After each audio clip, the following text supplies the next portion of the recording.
Thank you all for joining me today. Got to do this virtually, but that's okay. Believe it or not, there was a time, and a lot of you are younger than me, I'm sure. Um, my age will show as we talk through this. I'm certain of it, the comments I make.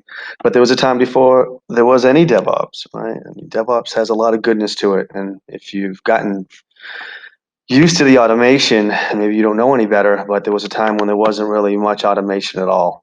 Before DevOps, dev was dev and ops was ops, right? In fact, I'm sure at a lot of companies that struggle still goes on. We can talk about it as an abstract concept, but in practicality, this goes on different levels, whether it's a low level of maturity or high level of maturity. Some of this still goes on today, that sort of that wall between operations and development. And I can recall a time before DevOps when it took as much time to just assemble and build and sort of link, compile, execute, watch, run, fix, etc. That whole thing we've gotten used to with CI/CD, that chain, that tool chain that we have today. We had to build it, right? A lot of us did it individually, sharing batch files and cron jobs and all those things, and it was a lot of work. Often as much work, if not more, than the actual thing we were trying to build. And I know for myself personally, if I ever needed something from IT, right, new server, new database instance, new something changed, they would just pretend they didn't know what I was talking about, right? They would. So it's no wonder, for some of us who didn't know, I didn't have DevOps, now we have DevOps. It's exciting. It really is, and I myself personally can speak to being reluctant to have, adopt yet another practice. But once I went ahead, drank a little bit of that Kool-Aid, it was worth it, because all that automation that takes place is just saving me so much time and energy that honestly, I don't find interesting anymore, right? So I know we've experienced firsthand the benefits that DevOps can bring, right? Less complexity, more simplicity, period. Productivity, you're getting more things done faster. And again, delivery of features, it takes place, at a speed that certainly 10, 15, 20 years ago was unheard of. But when you think about DevOps, what is it really without automation, right? Every component, every piece where we see there's automation that takes place, if we didn't have it, what would DevOps actually be? And honestly, we've got a lot of tools out there in the ecosystem, but it's not really a tool chain, right? A cohesive linking of these things until something brings them all together, right? And that's often the work we have to do. And unfortunately, to get started, it's still some heavy lifting. You can leverage, an old YAML file from a prior project and certain things, and modify an existing Docker file to meet your needs. But a lot of times the context of the project is sitting within a model, right? It's within the specifications, and even though the technical pieces, we can possibly reuse portions of them and rewrite certain things to fit our new need. Certainly the specifications for this new thing we're doing often don't look like anything that we've seen before. So from our perspective, it was all about, what if we could avoid that heavy lifting, right? The stuff that has to take place before we can actually get to the innovative stuff, the stuff that makes what we're building different than what anybody else is out there building, right? And honestly, you can today with Harbor Master. That's the point of the platform, to sort of bridge that gap between starting and innovation.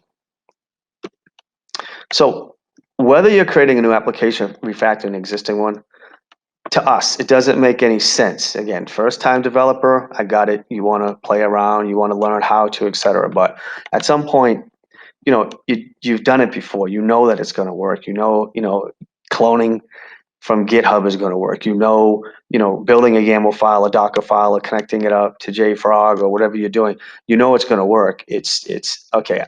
How do we move past that? And more importantly, it's the context in which you're doing it, right? Your model, your application is different than anybody else's.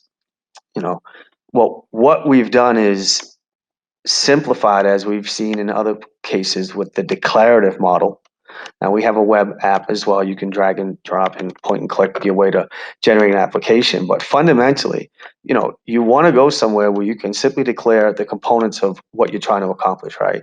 Here's my model sitting in a simple JSON file, or it could be in a YAML file, could be a UML file, could be SQL, right? You could be actually trying to refactor an existing application. It could be existing Java code sitting in a GitHub repository. You want to reverse engineer out of that, and you want to sort of present the model to the system, to HarborMaster. You also want to be able to select the tech stack, right? We support our tech stacks are constantly growing. We have a capability where you can create your own tech stacks, and these tech stacks are well defined, well documented. We've got support for Lambda, AWS Lambda, Angular, different versions, Spring, Struts 2, Go, Django, et cetera. That list is going to be growing. And, if you want to contribute to that, you definitely should reach out to us for that. And, again, simple things like the application name. I want to select the CI/CD platform, JFrog pipelines. I want to select an artifact repository. Here's my Git credentials, and here's how I want you to put the project. Here's my Docker credentials, and here's how I want you to, containerize it, et cetera. Right. So I'm doing it all just within a YAML file, and as you'd expect, all the complexities are certainly hidden, and you allow us to take care of that within the platform.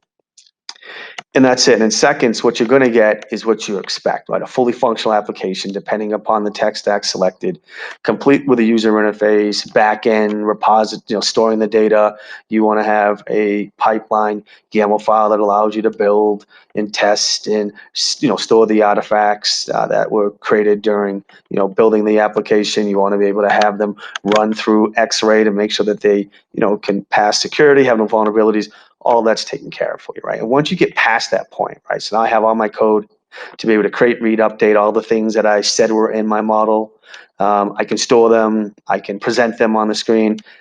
Now I can get to the work that I really want to do, right? And that's the important part. So for us, it's like, hello world is nice, appreciate it, but it's not what I need. I need to get started further down the path, closer to being able to innovate sooner. And with that, you can with HarborMaster, right? We're going to generate all the things to get started so that you can immediately work on the things that are going to lead to innovation. And I thank you for the time you allowed me to spend doing this with you today. By all means, reach out to me. Head out to the website. I will certainly do a better job of being able to provide you with more details on the platform usage, the architecture, how you can contribute, etc.